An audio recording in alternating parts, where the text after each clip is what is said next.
This is the Constructionist Podcast, where we take ancient stories, the person of Jesus, current events and topics, and help you construct a new Christian worldview that's relevant and loving to those around you. I'm your host, Kevin Bates. I'm a semiotician and community builder, looking at the signs of the times to build a better future together.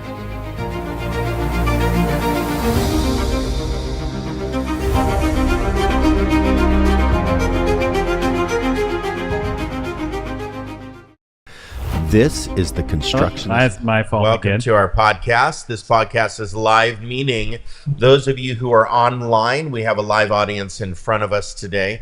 If you want to find out more about our community, I want to encourage those online to go to our website, resonatechristian.church.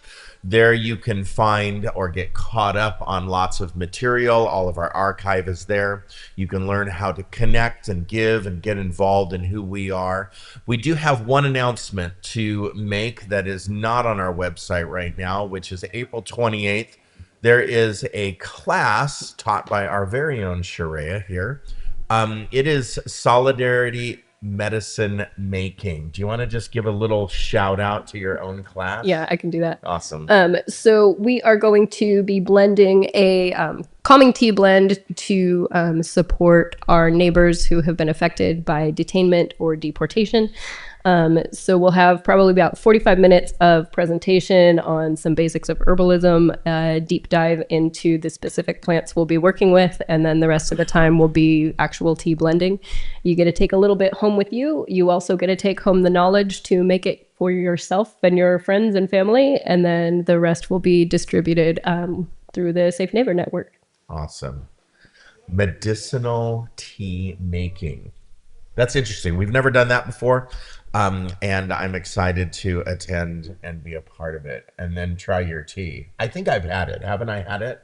I think so, yeah. Yeah, you made some and then I've had it. It's Yeah. very good. So all the tea that she's ever made for me is very good. All right. Today we are talking about earth care in a certain way. Since it's Earth Month, we really desire to focus in on earth care. That's a general term that can be used for a lot of different things. We're going to talk about science today and global warming, climate change, what that means. Jake is going to take a little bit of the soul, the theology, philosophy of earth care, and then Sharia is going to take the practice of earth care. I think earth care in, let's just say in faith communities to start, is really not talked about a lot.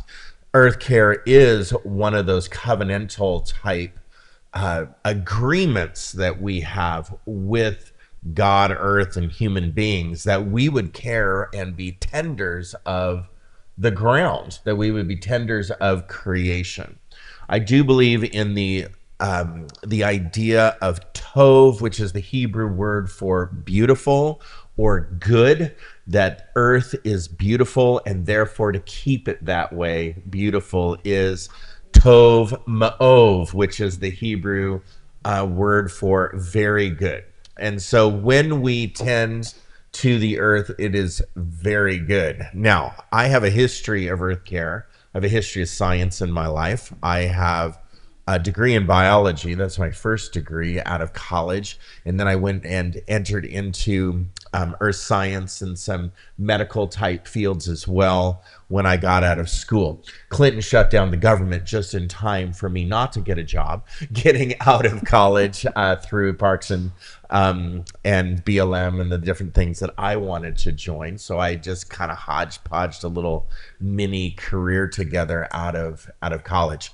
Now, what that meant was I spent a lot of time volunteering in different capacities as well, just to get experience and stuff in environmentalism. So I was an environmentalist for a while, meaning active. I mean, I think I'm still an environmentalist today, but an active, joined environmentalist of groups and such.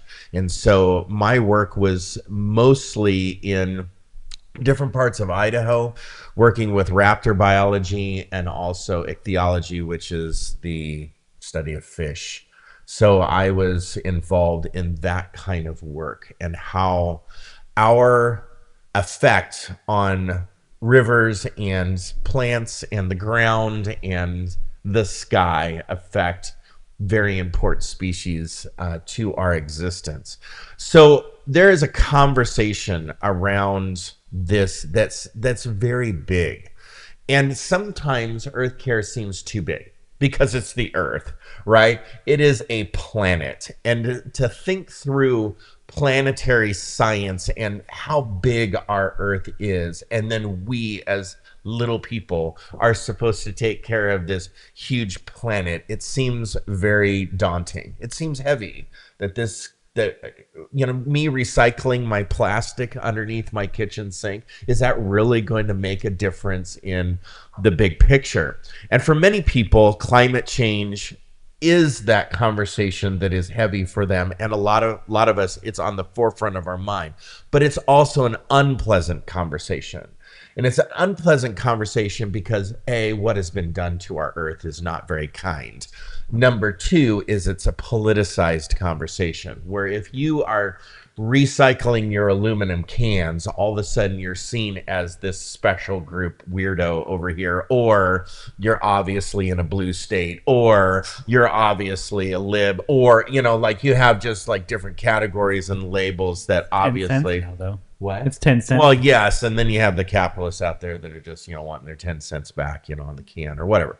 But climate change is argued over. Climate change is thought of as a hoax, the climate change hoax, which is, pretty much promoted by one individual in leadership. Somewhere along the way, maybe because of this politicized name calling or categorization of climate change, it's seen as a non-faith based topic. So this is a non-faith based topic, right? And it has no implication on my spirituality whatsoever. So it's out there somewhere. And number two is it's just a category of noise, right? So it has no effect on me personally, whether it be spiritually, physically, or mentally, and it's just a category of noise. So because of that, we kind of leave it out there and we don't necessarily talk about it too often. There is a deeper question, though, that I think that needs to be asked is this: as human beings, what kind of relationship are we supposed to have with the ground that we walk upon?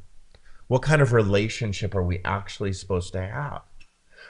I mean, this ground sustains us as human beings. This ground keeps us alive. So if a machine was keeping me alive, I would definitely want to oil that machine and, keep it plugged in, right? And I would want to care for the parts and replace the fuses when they needed to be replaced. Otherwise, it would stop keeping me alive, clean out the cords, whatever I needed to do on the machine. So this earth is, let's just call it the machine that is keeping us alive. And so why aren't we making sure it's plugged in and the lines are clean and the fuses are changed and the machine's a little bit oiled? We're going to talk about oil here in a minute anyway. So what kind of relationship do I want to have and are supposed to have with the earth? So if we approach this with common sense, I'm going to reclaim that phrase. If we approach this with common sense, just sense, maybe not common, right? Maybe just with sense. If I approach this with sense, if I approach this with science, and some of us are going to approach this with faith, you don't have to, but some of us approach this with hate, with hate, Yeah, that with too. faith, that too, True too. with faith. All right. So today we're not going to start with arguments. We're going to start with clarity, and we're going to go through three movements. One movement is we're just going to talk about beyond the headlines, science, and what science actually is. Second, Jake is going to take the philosophy, more of the soul, spirituality of earth science. And then third, we're going to look at it in practical ways. So this is not about fear. We're not going to guilt you for not making sure that you're washing out your cans and putting them in the right bucket. You wash them out. You're supposed to wash them out. And we're not going to, shame you and you basically are using too much gas. I think it's responsibility. I think it's kindness and awareness of what is around us. And most importantly, what we do to the earth affects people. And so this is a people topic. When we do harm to the environment, it affects people. Now, most people that are marginalized at a certain socioeconomic class in the world are affected the most. And so when we look at our earth care, we're actually loving people. So let's start with maybe the question of what is truth? What is truth when it comes to earth care? I'm going to take an honest look at this because I think there's a lot of misinformation out there. Well, that's one of our biggest challenges is looking at information and whether it's correct or incorrect. I think that you can find a video or an article or a post to support anything that you believe out there. You can believe in A, and you can find a video that supports A, even though A makes absolutely no sense and there's no consensus behind it. So if we cut through all of that, we cut through the misinformation, we start with this one word, consensus. Consensus. And now I'm not going to claim to be a scientist. I'm not going to claim to be an earth scientist. I'm not going to claim to be a person in that field that's working with that data and those conclusions and those hypotheses. I'm not going to be a person that claims to be that. So it's not my consensus. Just because I throw out an Instagram and say, hey, this is what I believe, that's not consensus. That is my opinion that's just kind of thrown in there without any research, without any, backing, without any trial and error when it comes to working with, again, data. So across decades, this is the consensus, okay? Across decades and decades and decades of research, over 97%, and more recent studies that's approached 98 and 99, active publishing climate scientists. So these are published scientists, people working in the field, agree to this. This is their consensus, that the earth is warming and that human activity is the primary cause. Now you can look at that and you can go, it's not true. Okay. You can, and you can go live your life how you're living your life and be that kind of person. That kind of reflects probably how you're going to treat your spouse and friends and children and those kinds of people as well in your life. But if you look at that, data and you look at that consensus, there's a level of agreement there amongst climate scientists that this is happening. And the white coat people. Most climate scientists, I think it's 99 to 100% believe in global warming. Mm-hmm. It's just the cause. Is it anthropogenic, which is human caused from our activities, or is the sun getting closer to the earth, or is the earth's depletion changing? And so, I'm going to get into that because the consensus is human activity is producing the result of climate change. Correct. Just like the consensus that smoking causes cancer. It's the same idea. Yes, there are some people that have smoked.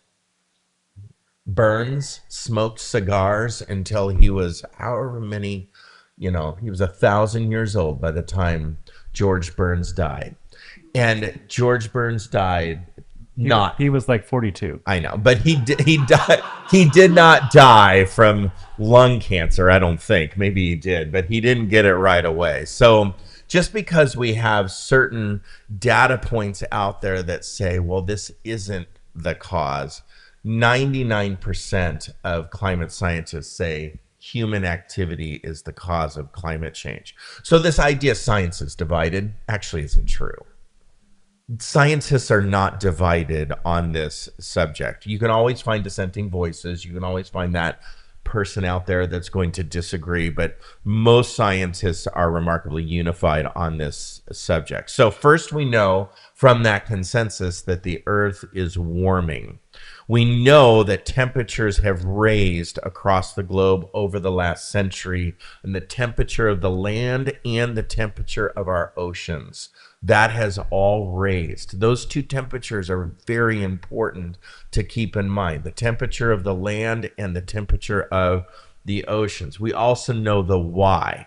The why is fossil fuels releasing greenhouse gases, carbon dioxide raising in the atmosphere has raised the temperature of the land and the temperature of the ocean. So what I'm saying here is this is not new science. This is not something that in the last 10 years we woke up and started measuring. We woke up and started calculating. Heat is trapped within our atmosphere. CO2 has caused that entrapment since the 1800s. Have things changed to maybe the scale that we thought they were going to change? Probably not, but we do know that it has scaled.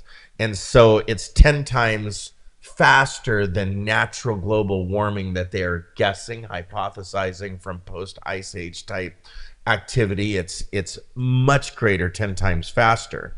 So if you look at the gas emissions responsible 1.1 degrees Celsius global warming since the turn of the century in 1900. So we've seen a 1.1 increase. That doesn't seem like a lot, but that is an astronomical amount that we are dealing with, that amount of massive shift in our weather systems is affecting that, our oceans, agriculture, and ecosystems. You can feel that. You can see that. You can see with our ice caps and things that are melting and the changes that we're seeing in patterns. And just like you said, you might have heard this, the climate has always changed. And I would agree, the climate has always changed, but I think that there are other factors of rate and cause that can be pointed at greenhouse gas and human activity changing the climate. So another common objection to climate change is this: climate models are not perfect. And I agree, they're not perfect. The climate models that are out there are not perfect. No model is perfect. Anybody that works in a scientific field, no model is perfect by any means. Models, though, are not guesses. They're tools that are built to measure and calculate physics and chemistry and observe data. So it's not an observation of data that, oh, look at that out there. It's not just a sight observation, or, wow, it's hot, or it's, oh, look at that, climate change is real as it's snowing outside, like we hear from different people that say, oh, look at this. Well, it's been raining for 15 days straight. I guess climate change is real, right? You hear that kind of stuff all the time. But models are built to work outside of the temporary, what's happening in the moment today. And so models are direct evidence. There's direct evidence from these models that I would say there's confident increases in temperature. So there are organizations like the Intergovernmental Panel on Climate Change, the IPCC, it's called. You can look these kinds of things up. They would say that there is Can I pause? Because there obviously was a question in the audience. So what was the question and what was the answer? I was just checking. You had said Celsius. Nobody deals with Celsius here. So I was saying what you said 1.1 Celsius. So what's that in Fahrenheit? I would have to calculate that. What is it? Oh, It's 33 something. I looked it up. What I want to know. You let somebody know that, you know. Yeah. yeah, totally. That's why I wanted to ask. 0 is freezing. So not necessarily what temperature it is, but if it's changed by a degree of Celsius, what is that amount? In Fahrenheit. Right. Yeah. What is I think what it's- is Look it up. what is 1 degree in Celsius equal to Fahrenheit? About 33. No, I mean what you No, said. no. For Celsius, It's yeah. Almost 2. Yeah. 2.2. Greg would know. Greg would know. It's about three-ish Fahrenheits for every 1 Celsius. 3-ish That's true, right? Fahrenheit. 3-ish. Yeah. 2-ish, 3-ish, somewhere in there. What would you say? What is it? 2.2. Two-ish. 2-ish. Living in the ish. All right. Yes. Yeah, go ahead. You lived in Grants Pass. I lived in Grants Pass. Yeah. The big banner says it's the climate. Right. And the weather there frequently sucks. But the climate, growing up at least. That has nothing to do with actually weather. Correct. When people look out the window and they're like, oh, it's clearly not true because the weather today is Right, contrary to right. climate change. Climate is the aggregate. Climate is Right. the bigger picture. Yeah. And having been there and grew up there for 20 years ago, to going back and visiting now, the climate has changed. The climate is not that nice there right now. Would It not is. want to live there, especially not in the summertime. Goodness, no. Yeah. Right, Why right. is it on fire every year? Because of this. Yeah, we should say some of that in the mic. Like, Yeah, go ahead. weather and climate are different. Right. Sure. Go ahead, Shreya. Weather and climate are different. Climate has to do with the trends, whereas weather is just what you observe on a given day. The trends change. The example was Grants Pass. And when you drive down 6th Street, there's a sign over 6th Street that says, it's the climate. It's the Sun Belt of Oregon, it's called, right? Sun Belt? Pineapple Belt, what's it called? There's Banana a Belt? banana belt. That, Yeah, and so it is a warmer area. That sign does have ties to racism as well, which is part of climate that we'll get into later. So this is where I have to think a little deeply on the subject. So I just kind of gave you information, right? And that information you can look up yourself about climate and what scientists are saying about it and the backing of the data. I have to ask this question now. I have this truth of consensus. I believe that truth of consensus, that observation. And then I have to ask myself, why is this even debated? Because if you go to the doctor and you're diagnosed with something, right? It's not like you're going to sit there and go, nah, I'm not sick, right? That's a hoax. I'm not sick. No, your No. nose is stuffy. We did see that. Yeah, quite a bit. Well, yes. Okay. Yes. Okay. But me, I'm not going to go to the doctor and be diagnosed with something and then just walk out of the doctor's office and just think, nah, right? I have a sore throat, my lungs are impacted and I can't breathe. Nah, I'm fine, right? And just walk out the door and just live my life according to the way I want to live my life. That's not usually the way we operate. We usually go on medicine. We usually take rest days. We usually lay in bed with a fever of 104 for 2 days because we actually know we have the flu, right?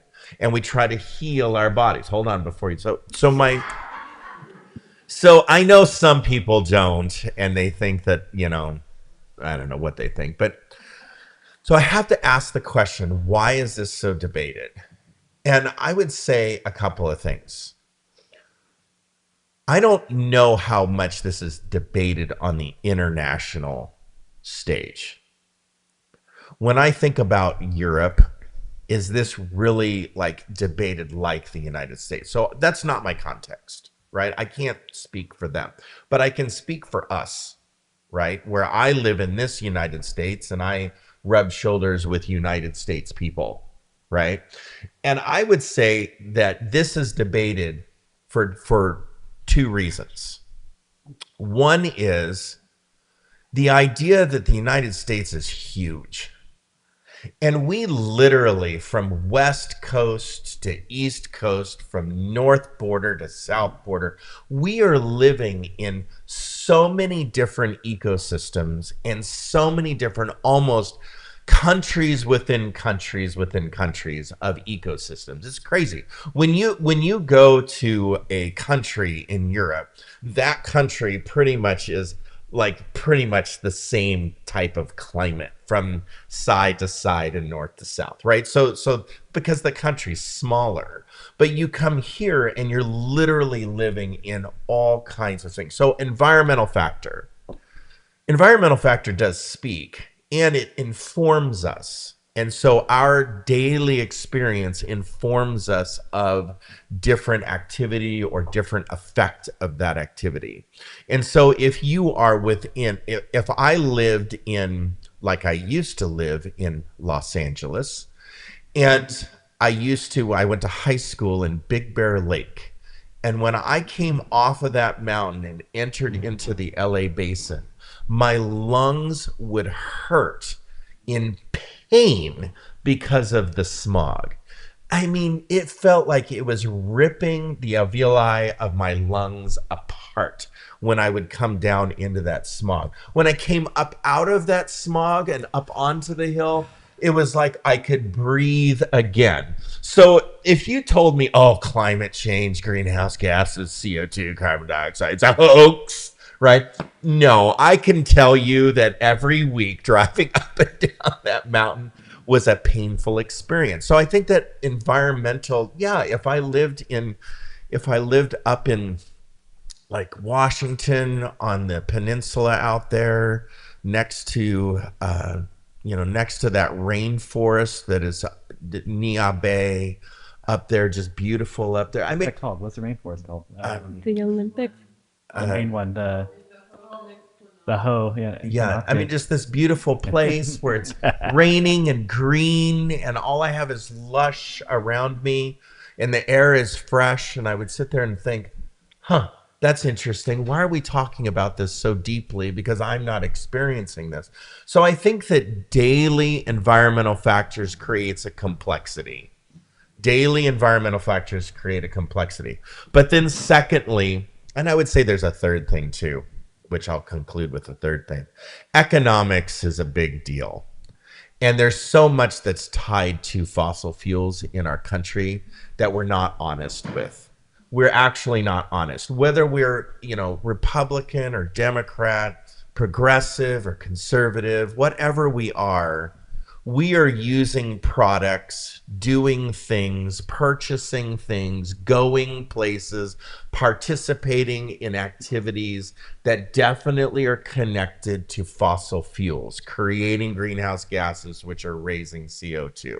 So I can tell you that if you're shopping at certain stores that are buying from certain places, you're connecting yourself to an unregulated environmental factory that's completely pumping CO2 into the air, greenhouse gases. If we're purchasing from certain places, if we're participating in certain activity, if we're going on cruises, not dissing on your cruise, but there's environmental factors that need to be considered in those are you going on a cruise soon? Oh, okay. Right? There's environmental factors that honestly, we just need to be honest. It's just honest. Like, let's just be honest. You're not going on a cruise every day, but there's some people who live on cruises and they're not honest. They're just not honest about it. Number 3, I think it has to do with the idea of science. And science is one of those topics that I think is debated right now unnecessarily when we say, I believe in science. I believe in science is a false belief. I don't believe in science. Science is nothing to believe in.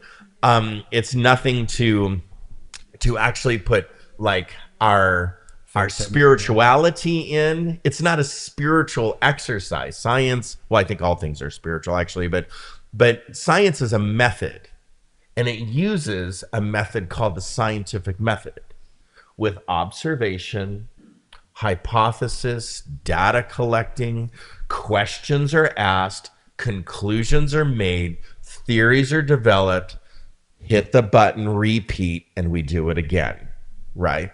Hit the button, repeat, 10 years from now, and we do it again. So Apollo taking pictures and observations of the moon, however many decades, compared to Artemis taking pictures of the moon, however many decades, hit the repeat, Observations made, data is collected, hypotheses are developed. What happened in Apollo is not false. It's not a lie. It's just the information that they had at the time, the observations that were made and the conclusions that were drawn at the time. Now we have new information with new data at this time. That's why Artemis says things different than Apollo. And that's how science works. But because over here we say, well, science told us this 10 years ago. Now 10 years later, science is telling us something different. So science must be a lie. That's not the way science works. And science has never worked that way. But because we put our belief in science, this is why back in the day, the church killed people, buried their bones, dug up their bones, burned them again, and did things like this because science now is showing something different than our belief. And so I think that we need to get a handle on science and what science actually is. So let's take that turn. Let's put up some questions. Well, you asked why a little bit ago. We never got into the why. Why what? Why are people not? Oh. It's a rejection of experts. And so we see it right now in our scholastic institutions where education is becoming they believe, a detriment to society. And so if they can control how people learn, then things will be taught a certain way instead of just an open process. And so it's a rejection of those experts. Like vaccines, even more simple, like hydrogen peroxide, right? We've seen that over and over again. Is it good? Is it bad? Good, bad. But vaccines are a big one. Anything in the Maha movement is a big one. And then, so right now we see Roundup, right? All this body of research is saying it's bad, but here now it's for national security. So what do you do with that? That's where it gets politicized. I think that science, or the conclusion of science, gets politicized. So whatever satisfies or promotes our ideologies or our agendas is what is celebrated as true. This must be true because it supports this ideology. But I would say, why is this so debated? Again, we live in a big country where it becomes complex. But I think ignorance right now is celebrated. And that's really dangerous. I mean, it is celebrated. Lack of education is celebrated. And I have just never seen that before in my lifetime, where ignorance might be bliss. I didn't know, so therefore I'm just walking through life ignorant. But it should never be celebrated. And I think that's a dangerous place to be. Do you have any other thoughts on that? I don't. Okay. All right. I want to have time to get to my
So we first talked about the basics of the science of climate change, and now we're going to talk about the theology of earth care. And when I look at this topic, there's 3 books that I pull from mostly. It's Gaia and God by Rosemary Radford Ruther, and Salvation Means Creation Healed by 2 guys. What's their names? Snyder and Scandrett. And they're actually from Eugene. So pretty local to us. And also Ecotopia by, I think, Callaway. That's a great one as well. When we look at the start of eco-theology, we'll call it, we look into creation, the Genesis account of creation. There's multiple accounts happening in the front end of Genesis, but in one account, it talks about God forming clay, breathing life into the nostrils, and out comes humanity.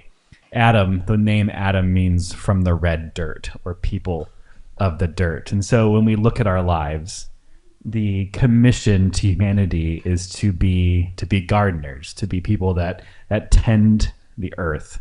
And so we garden relationships, we garden our soil, we garden our children, we garden lots of things. But it's a gardener especially knows about what they're doing. They study it, they research it, they know it, they touch it often. If our hands don't get dirty, if our feet never touch the soil, then we lose connection with the earth. Patty's a great gardener. I see her garden. What's your favorite plant? I like snowdrop. Snowdrops is Patty's. Rich, what's your favorite plant? Oh, man, there's so many. Begonias. Begonias. Nice. Rich's begonias. Anyone else? What's their favorite plant? Shreya? They're all my friends. Yes, they're all your friends. Maybe lemon balm. Lemon balm? That's more for the medicinal, but yeah. Yeah. When we look at World War II, especially, people would garden for freedom. What are we laughing at?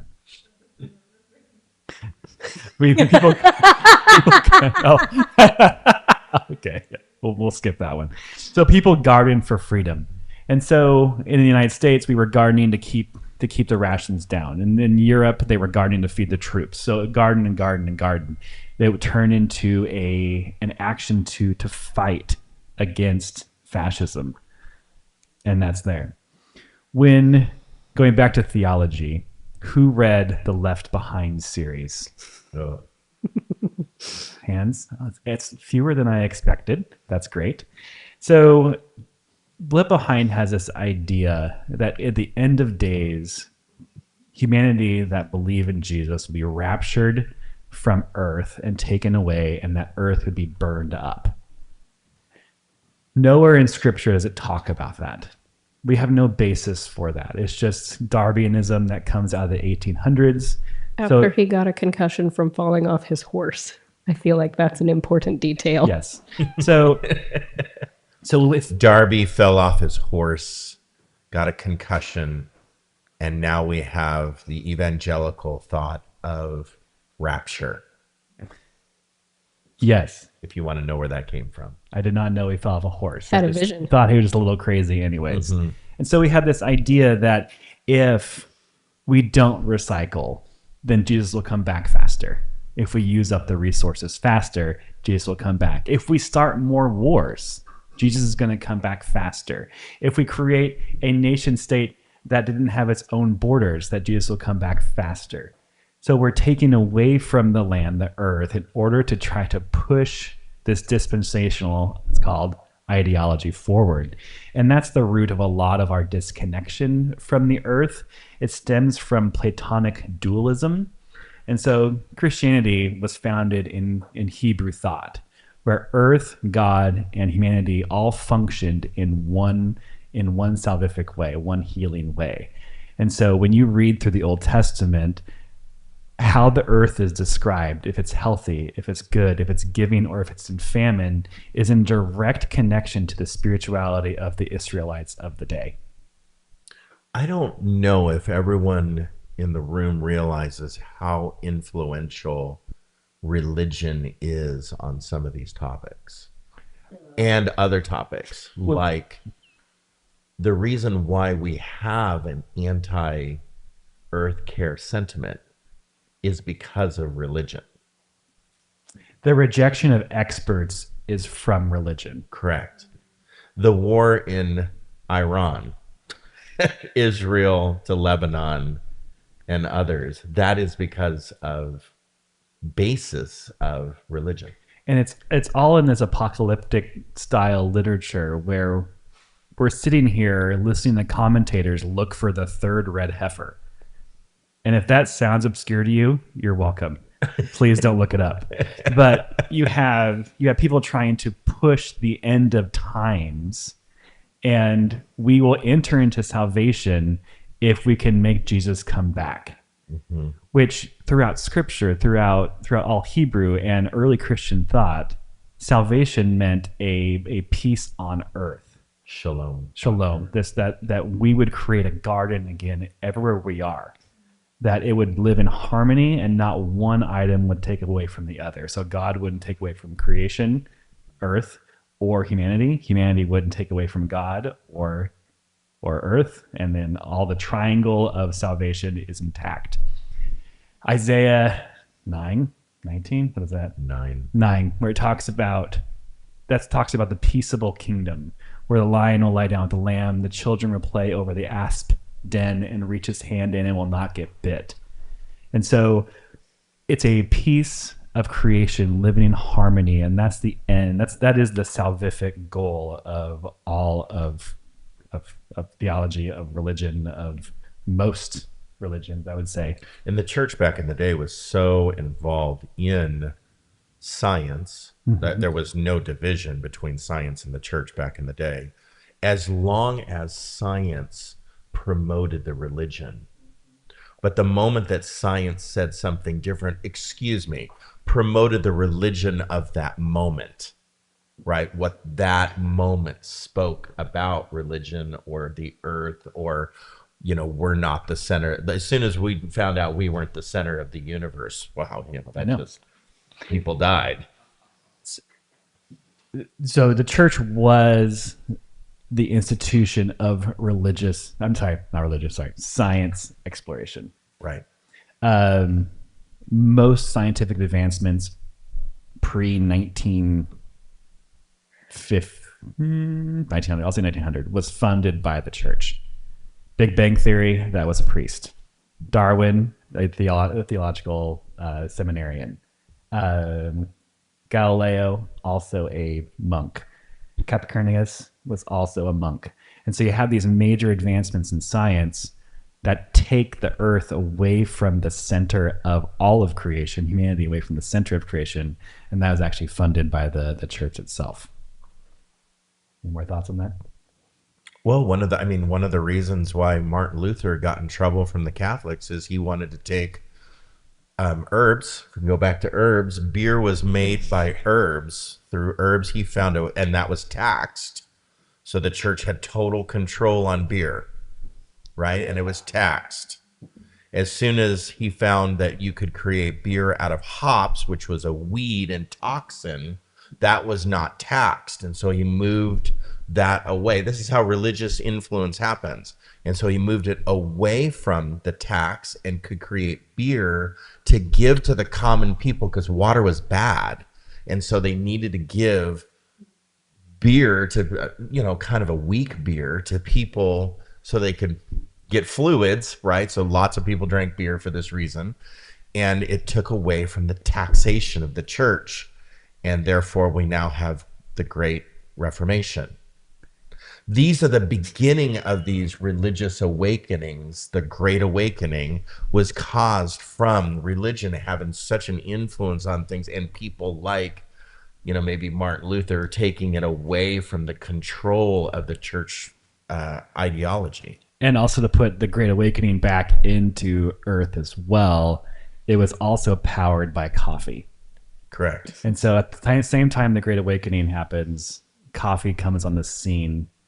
And together they promote a more awake culture where It's very true. And especially because people were drinking imagine- mostly I beer at know this point. it sounds goofy, but it is true. This is true. Imagine only drinking beer for Yeah. every meal, Yep. all the time. You're drinking wine at breakfast. You're kind of sleepy, I'm sure. Kind of a little dull. And so when coffee comes in the scene, then the Great Awakening is fueled as well. There's multiple variations. And then we begin to see in that enlightenment, we see the division between thought. Now there's a dividing line between the religious conservative box here and this now more free, like, let's think outside of, we're not the center of the universe anymore. So now the innovation happens here and advancement happens here for the good and the bad. But when we sometimes break away from religious ideologues, I don't know, maybe Good we get things better. happen. Good things happen. except for the rapture theology. Just go away from that. Yeah. So going back to Platonic dualism, I think that's where I left Yeah, off. you but left off. yeah. The soul is not different from the body. Our soul is within us, and what we do directly to our body, how we take care of it, impacts our spirituality, impacts our mental, physical, emotional health. And so our first goal as eco-theologians, all of us, is that we would take care of what we have. And so if we think that it's just the soul that's getting to heaven, you can eat whatever you want, drink whatever you want, and don't take care of the body that you have, because that body's going to burn up. But if you care for your body, if you love your body where you're at, if you actually are in skillful mastery of it, then that's what we're called to do first as gardeners. That creates a lot of emotions in us, especially because we don't always like our bodies. But that is a fractured idea of sin through how you care for the earth. Any thoughts on that one? Well, I think the idea of self-care kind of translates into the earth care, because what we put into our bodies is taken from the earth. And if, we're just consuming, if we live in a consumption culture, or I have a consumption ideology that I'm following or just doing, and I don't care, then I don't either care about me, and I don't care about anything around me either. Plato had the idea, Platonic dualism. Plato had the idea in his philosophy that the mind and the body were not separate, or were separate. Because of dualism. Yeah. And Which what has to be soul and body, not soul mind and body. Yeah, what we did with our body didn't matter, because they believed the mind was God. Yeah. The ascent. It's all the ascent. Right. And so we have entered into a society where the mental ascent, that's why a lot of our worship services as a church is this mental ascent practice. Yeah, it's a nebulous hope practice, actually. And then salvation in itself becomes a personal decision, not a community care idea. Yeah. Where in early times, salvation was a cultural shift from caring for oneself to caring for one's neighbor. And so if every neighbor is cared for, then you're also cared for. And that's what salvation moves into. Something that eco-theology touches as well is justice. So who bears the weight of ecological change? How we treat our neighbor is directly tied to how we treat ourselves, how we treat God. And honestly, are we playing the part of God in society? So sit with that for a moment. If the oceans rise how they're suspected to by 2050, which is not very far away, was that 24 years away? 1 billion people will be displaced by rising ocean levels. 1 billion people. 780 million of those 1 billion people live on less than $5 a day. What we do to the earth is directly impacting the poorest of the very poor. I forget what we were talking about a few segments ago for this podcast series, but it was the United Church of Christ put a study out in the 80s, early 90s or late 80s, where it mapped where garbage dumps were compared to where communities of color and poverty is. And every new dump that's being proposed was next to a town or a community where it's majority people of color or in poverty. And so it is. Say again. Now it's data centers. So, and with the problem with data centers as well is the use of water, and they're especially done in arid climates, which is wild. Compounds. It compounds. Are you going to get into virtual water at all? No. So when we talk about data centers, that has triggered it. It's the idea of virtual water. So how much are we taking when we do something? How much water are we using? How much resources are we using? Are we taking more than we should? And when we take more than we should, we're actually taking from someone else. When we extend our reach, we're taking from, and it's usually the most poor.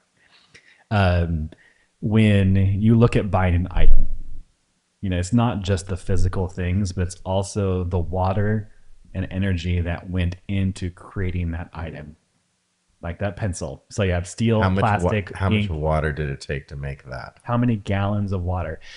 So 1 almond per gallon of water. It is why unreal. It is. Yeah. Is it up? Is it 3 gallons per 1 almond? You have to look it up. But think about just our normal everyday almond consumption, which I eat a lot of nuts, so I have a lot of gallons of water. But how much water are we actually using? I'm pausing as Robert looks it up. Or another example is how much water it takes to grow a cow. How much water is a pound of beef? Yeah, the steel on our cars. Right. 3.2 for an almond, 4.4 for a cashew. 4.4 gallons of water for a cashew, 3.2 gallons of water for an almond. Per almond. Almond. Cashew makes sense because it's like in this husk thing that, When we talk about we talk about cars, right? And you can either get a new car with an electric battery and you charge that new car, but how much water goes into making that battery? How much energy goes into to charging that battery? How are the batteries then disposed of? How much fossil fuels are used in the plants that power our cities? So it's not a net positive or net neutral for anything that goes beyond our own consumption. Yeah, and that's the balance of that conversation of electric versus gas cars. What is best? And we have to start weighing those options. I don't think it's best to go out and buy, the most expensive and luxurious car by any means, because that takes the most to make. The features in that car use up the most resources. So, do we scale down that purchase to a reasonable purchase? But that still does take water, virtual water, and takes from the earth to make anything new. So I haven't been on my notes the whole time, so that's fine. The last point I want to make is in Genesis 1:28, it says to have dominion over the earth. Yeah. And that word has been misconstrued to what I believe the original author's intent was. And it's a skillful mastery. So when you look at creation, when you look at the environment around you, when you look at your relationships, your friendships, because all of it has to do with how we treat each other and things that are actually growing. We should have a skillful mastery in those things. Learn about yourself, learn about your body, learn about your mind, learn about others, learning how to grow things. I think Sharea's class coming up will be excellent for that, of learning how to put things together that heal, that calm, that connect us all together. Our job as humans first was to tend the soil, was to care, was to heal things.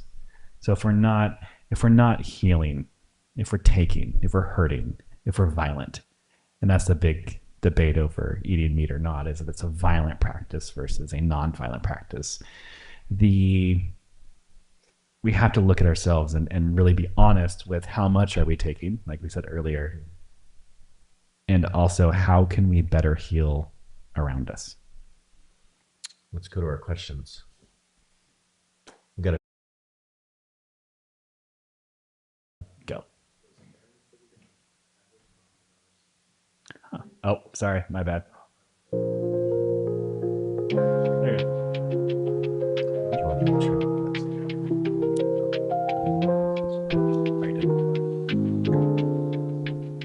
I have 9 pages of this. Just let us know.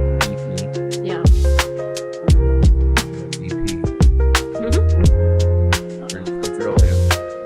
I mean, there's a lot to complain about.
All right, let's bring those thoughts to a close as we continue with our next section, the practical applications. All right. So I volunteered to talk about the practical, what do we do side of this, because it's something that I spend a lot of time thinking about. So we're going to talk about some personal habits and things like that. But I also want to be clear that we can't reusable bag our way out of the climate crisis. In 2004, BP, or British Petroleum, released their carbon footprint calculator, along with tons of ads encouraging individuals to think about their energy consumption for a greener future. I remember using the carbon footprint calculator in high school sociology class. I had no idea that it was created by one of the largest oil companies in the world. The calculator results show you how many Earths it would take if everybody lived the way you do. And no, I don't remember my score. With these advertisements, BP created an incredibly successful propaganda campaign. The assumption is clear. Mitigating climate change is the responsibility of the individual, not the company that produces roughly 2.4 million barrels of oil a day, that spilled 210 million gallons of oil in the Gulf of Mexico in 2010, and 21,000 gallons of gasoline in Washington farmland and salmon runs in 2023. It's as if they're saying, if demand wasn't so high, we wouldn't have to produce so much. But again, that assumes that the consumer has a choice. How many of us have access to public transportation that takes us where we need to go in a reasonable amount of time? Here, yeah. Reasonable amount of time. Yeah. Well, if I wanted to take a bus to my job, it would take more than 3 hours, including 45 minutes of walking. How many of us can afford an electric or hybrid car? How many of us can choose whether our house runs on gas or electricity? Whether our electric grid is powered by natural gas or clean energy? Dr. Benjamin Franta, professor of climate litigation at Oxford, says even a homeless person living in a fossil fuel-powered society has an unsustainably high carbon footprint. As long as fossil fuels are the basis for the energy system, you could never have a sustainable carbon footprint. Besides putting responsibility in the wrong place, carbon footprint propaganda also equates virtuousness with the ability to afford better choices. Another example, in the 1970s, the nonprofit Keep America Beautiful ran ads showing bottles on the side of the road to encourage people to not litter, to pick up their trash, to recycle. The largest funders of this nonprofit were Coca-Cola, Pepsi-Cola, and Anheuser-Busch. Where does all the trash come from? Who decided to use plastic bottles instead of glass? In order to really address climate change, we have to go upstream to the source and not just look at the symptoms. And I have a feeling we'll be seeing the same thing start to happen when it comes to AI usage. One AI prompt uses about the same amount of energy as running a microwave for 20 seconds. That's not that much. It's a lot when you use it a lot. It would be a lot to run your microwave for 3 hours. But the AI that is really using a lot of energy is the stuff that you can't easily opt out of. It's YouTube using it to auto-enhance every video. It's your email, summarizing every email, even the ones that are like one line, and you can just read it. We already have lots of people calling others out online about AI usage. And while I think that just because you can do something doesn't mean you always should, rather than police each other and fight about what's a legitimate reason to use AI, we need to be pushing for Congress to regulate the way corporations are using our collective resources. That's the key word there, is collective resources. Who owns the moon? That's a question that I have. Resource. Yeah. Yeah, but who can mine the moon at that point? Yeah, helium-3. Yeah, helium-3 is coming. In 2021, the Intergovernmental Panel on Climate Change, or IPCC, released their 6th report. One paragraph states, some scientists stress that climate change is caused by industrial development, and more specifically by the nature of social and economic development produced by the nature of a capitalist society, which they therefore consider ultimately unsustainable. In 2024, an Oxfam report titled Carbon Inequality Kills states that 50 of the world's richest billionaires, through their private jets, yachts, and investments in things like oil, shipping, and mining, produce more carbon in 90 minutes than the average American does in a lifetime.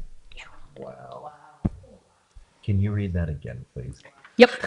Just so that sits. 50% of the world's richest billionaires produce more carbon in 90 minutes than the average American does in a lifetime. More specifically, the report finds that 50 of the world's richest billionaires took 184 flights in a single year, spending 425 hours in the air, producing as much carbon as the average person would in 300 years. In that same period, their yachts emitted as much carbon as the average person would in 160 years. This is what I meant when I said that we can't reusable bag our way out of the climate crisis. And I also want to hold us. Depends on how the bag is used in this case. It can be sorry. Can I ask you to repeat one more thing? Is it 100? Is it 160 or 860 years? 860 years in 1 year. And that's The 50 richest billionaires. Wow. 148 flights? 184 flights. Would you like me to pass you my page when I'm done with this one? Those are astounding statistics. That's wild. So yeah, we can't reusable bag our way out of this, but I also want us to hold the tension that our individual choices do still matter. We could all just decide, well, if a billionaire is going to undermine all of my efforts, what's the point? And stop making sustainable choices. And I understand the despair in that response. But I think we still owe something to each other. To give up and scorch the earth because it doesn't matter is to treat our neighbors, human and other than human, with the same disregard that those billionaires do. It's important that we don't lose care and kindness to each other and remember that there's more of us than there are of them. Some of the more important things we can do are in the realm of advocacy and education.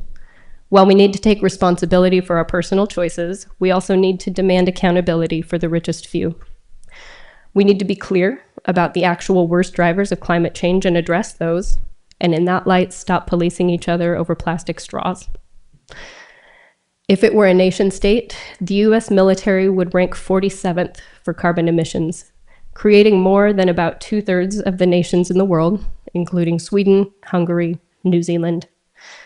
This week, the Trump administration quietly shuttered a majority of the US Forest Service regional offices and moved the headquarters to Salt Lake City. This will allow 193 million acres, or about the size of Texas, across the country to be available for development by private entities. And in most cases, the public will not know about the developmental proposals until the deal is finalized. That's been all along. They've wanted to do that, open up BLM land. And Forestry Center headquarters is in Salt Lake City with no forest. correct. Correct, yes. No forest in Salt Lake City, no. Focusing on individual consumer choices divides us so that we aren't able to effectively address the problem. So talking to other people about it to expand their awareness of who is really responsible for climate change is an important step. Tell them those stats about, 860 years in 1 year. It's crazy. Supporting political candidates who will take actual climate threats seriously. And this might mean getting involved in canvassing or sending mailers. Go to your city council meetings. Oppose the things that threaten the climate. Start initiatives that help. Zero Waste McMinnville is a super cool one, and I would recommend checking out their website. One of the things that they do every week during the farmers market is provide specific waste bins for trash, for recycling, for compost. Their volunteers will sort through the trash, which is very kind. And then they also bring in stainless steel diningware that anyone can just borrow from their booth. You take it to your food cart, get your lunch, and then return it dirty, and they'll wash it for you. So it's a super cool initiative. They hold recycling events for the stuff that can't go in roadside bins. Check them out. Get some friends together, start your own zero waste Sherwood. When it comes to personal habits, I'm not going to give us a list of things to do. There are thousands of those lists published online, and you can go find them if you want to. Instead, I have some general guidelines. Part of sustainable means that you can sustain the action. So if you're going to do something that you can make a habit. Appropriate challenges are great, and sometimes new habits are a challenge. But if a particular action feels impossible for you, do something else. It's okay. Let go of all or nothing. If you can manage to reuse your pasta water in the garden 60% of the time, that still counts for something. You don't have to give up on it just because you don't remember to every single time. Consume less. According to National Geographic, roughly half of all plastic ever manufactured was produced in the last 15 to 20 years. The first mass-produced plastic was in 1907. 110 years, and 50% of the plastic exists was made in the last 20. This is overconsumption. Making sustainable personal choices would mean don't buy things that you don't need. Don't buy something new just because it's the latest model. Use things, repair them, let them wear out before you replace them. Relatedly, consume less meat. It uses a lot of resources. And I know that dietarily, some people do actually need some meat in their diet, and that's okay. We're not going to shame those people, but we can all find ways to cut back. When it comes to our spending habits, choose secondhand whenever possible, or participate in your local buy nothing groups. Trade. Borrow something from your neighbors. Be honest about what you need and what you don't.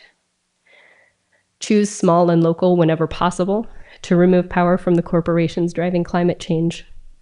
Choose reusable or sustainable or biodegradable materials whenever possible. Watch out for greenwashing, which is a marketing tactic to make something look more sustainable than it actually is. Things like liquid laundry detergent that comes in cardboard bottles, but those cardboard bottles are still lined in plastic. Or marketing something as compostable, but it's only compostable in industrial compost facilities, not your High heat facility. right, I see. Yeah. not your backyard compost pile. Right. Let go of what other people think. A major driver of our tendency to overconsume has to do with not wanting to look weird or not put together. It's okay to use what you have. It's okay to not have matching furniture or matching silverware or a dent in your car. Your yard doesn't have to be perfectly lush and green in the height of summer. What? Unless you have an HOA, which is a thing that I could rant about, but it's off topic. Or neighbors, yeah. Do the weird thing if you enjoy it and it makes a difference. And then finally, when it comes to managing feelings of anxiety or grief or burnout, feel your feelings. Don't ignore them.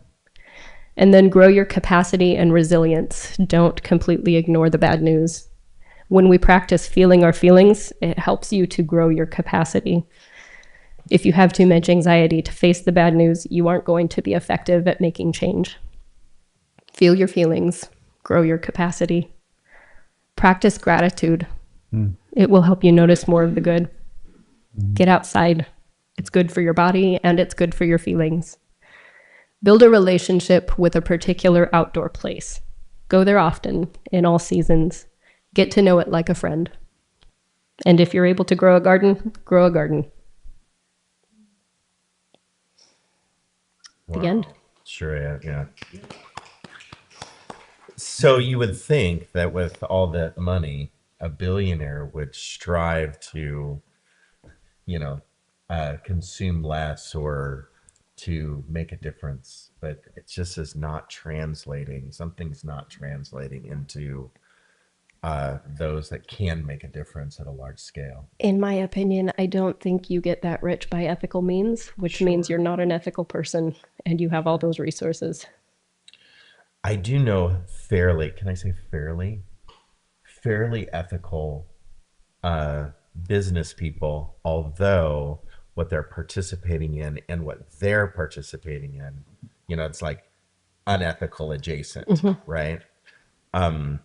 Still though, like, why isn't that translating? Because they can definitely make a difference in medicine, in human rights and climate change. It just is blowing my mind. You're giving these statistics, and I'm just like, well, I'm probably never going to own a yacht in my life, but like, if I was a billionaire, I wouldn't want to be owning a yacht. Yeah. So, but it's interesting to look at ourselves. Yeah. Globally, we're in the probably 1%. Yeah. Right. And people in the rest of the world can look at our consumption, but Yeah. we're looking at the billionaires' Right. Absolutely. Oh, Mhm. yeah. Yeah. So It's like, the comment was made that in other parts of the world, they look into the U.S. and see our massive consumption, as we are shocked at how billionaires in the U.S. treat unreusable resources. They're also shocked about how we do the same. yeah, Rich. Just make sure everybody knows that 90% of plastic is petroleum based. Right. So all comes from petroleum, most, Right. Yeah. and even the clothes we wear, Yep. nylon, right? Polyester. Yeah. Mhm. We are wearing and eating and using fossil fuels, petroleum everything. all the time. And you know that there have been studies that have found it's estimated about 1 teaspoon worth of microplastics per human brain that have been microplastics. And so It never goes away. It's in the water. microplastics are being found in autopsies, pharmaceuticals, and water. I think there's also microplastics in water that's being found in fish, lots of things. It's in rain. Yep, it is. You know what's interesting, when I've traveled the world and I've gone to different, like what would be considered, industrialized third world now and second world countries, where they do not have their trash pickup necessarily organized. So you see trash on the road and you see trash in fields and such. And then we look at that and go, oh my gosh, there's just trash everywhere. The problem with that thinking is, the reason why there's trash everywhere is they just don't have it picked up. And I think that if our consumption trash was just thrown out on the road, we might think differently about how much trash we're throwing in our garbage, because it's out of sight, out of mind in the refuse pile over here, and that Pride comes and picks it up and takes it away. But if we had to actually like deal with it ourselves and go, okay, what am I going to do with all this stuff? I'm just going to throw it in the yard. Alaska deals with that, like a state that's in our country. Alaska deals with that. What are they going to do with their trash? Because it costs so much money to remove it from property. So a little bit of it is out of sight, out of mind type of mentality in our country. One thing that I have practiced just in the last probably year is where I shop matters. And so going to big box stores, buying big box things, I still at 8 o'clock at night go, oh my gosh, I don't have this. I need to go to Home Depot. And I get that, like Urgency. let's say that's 75%. 25% of my consumption still is there. But 75%, I'm trying to go to places that people actually own that I know, or that I go to the hardware store over there in Wilsonville that, I know, or I go to a place that I can purchase something. And when I buy a tool, I'm not buying the cheapest tool on the rack because it's the cheapest tool. Now, I'm a privileged person that has a little bit of, at least a credit card that I can swipe to buy that tool, right? But I'm trying to buy something a little bit better so that I'm not just burning through it because I know the virtual water. And I'm going to take care of it a little bit better because I cherish it a little bit more. And it's going to last a little bit longer. That's the reduce. Right. So reduce, reuse, recycle, right? Right. And so recycle is third, but reduce is first. Yeah, not just going out and buying another box of nails because I can't find the nails that I bought, 2 weeks ago. Trying to find those nails that I actually have in the garage. Yeah. That's why there's really helpful things that have cropped up. So in Portland, there are neighborhood tool libraries. Oh, And then here in Washington County and Clackamas County, the libraries have Library of Kittens now. Yeah. okay. So that you can check out like a Yeah. book, an instant pot, like special cake pans, and they do that to reduce consumption. Yeah. Yeah. So creating That's awesome. creating banks of tools or libraries of tools and Yeah. items and things that we don't need to buy all the time. we Yeah, can because share. it's just one Yeah. and done. I mean, how many times do we buy or how many times are we actually going to make cheesecake?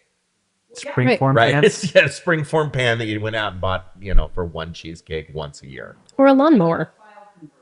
Right. Yeah. Right. Yeah. Yep. Right. Mhm. Yeah. The libraries are also listing repair fairs. Yeah. Oh, If you guys know about that, and that's the same thing. Bring in your appliance or your whatever. And So repair fairs. yeah. That's awesome. Reminds me of that work bank Yeah. idea. Mm-hmm. Okay, let's go to our